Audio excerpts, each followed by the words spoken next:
Hi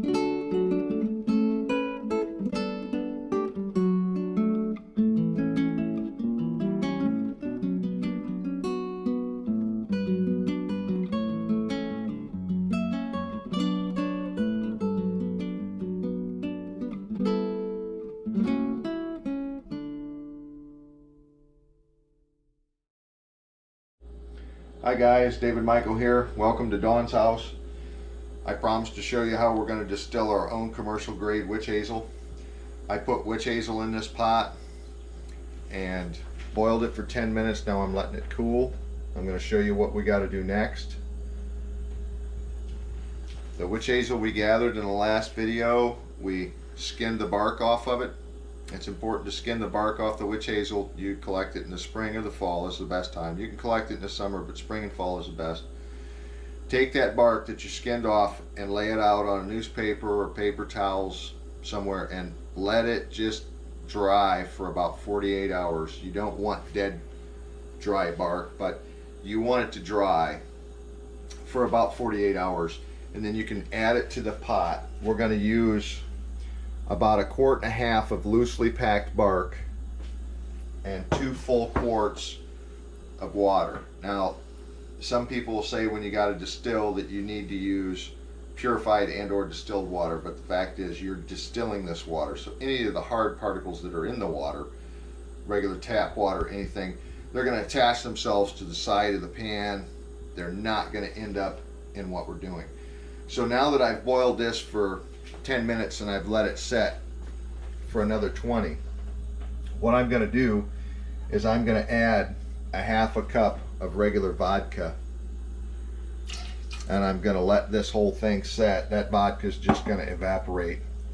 There's going to be what that's going to do is help infuse everything together.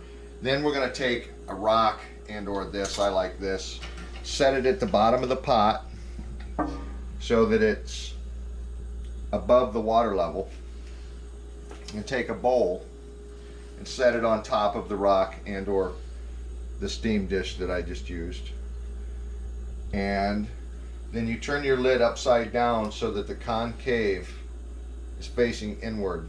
And what's going to happen is while you're bringing this to a simmer, it's going to condensate on this lid and drip down into the bowl, and you're going to end up with commercial grade distilled pure witch hazel. And then I'll show you what we're going to do about that once we get it done. So I will see you in about 45 minutes when everything's cooled off.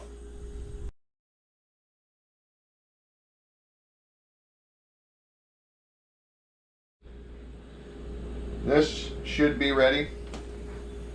I let it go for about 1 hour and 15 minutes, and then I let it cool off for another hour. I always let things cool down before I go touching them. There's the end result. Pure distilled witch hazel. Then what I do to store it, and you don't have to do this, I put it in a canning jar and label it. I'll let Dawn get a photo of what's left over in the bottom.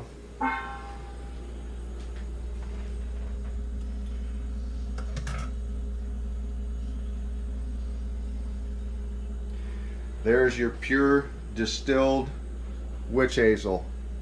The whole house smells like witch hazel, by the way. Be warned when you do that.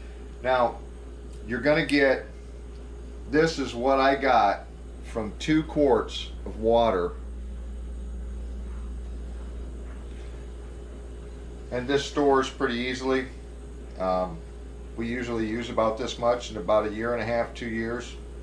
So you'll never have to buy witch hazel again.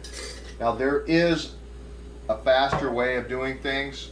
One way you can make this faster is when you have the bowl in there and you're letting it simmer and you have this lid on upside down so the concave is in, you can put cold packs on this, like the blue cold packs that you freeze and then put in coolers, or you can make a kitchen still, which Dawn and I are going to show you guys how to make your own vodka in the kitchen for your tonics.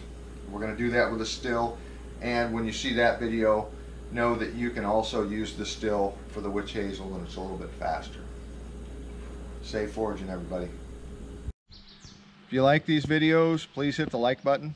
If you want to see more made like it, please subscribe.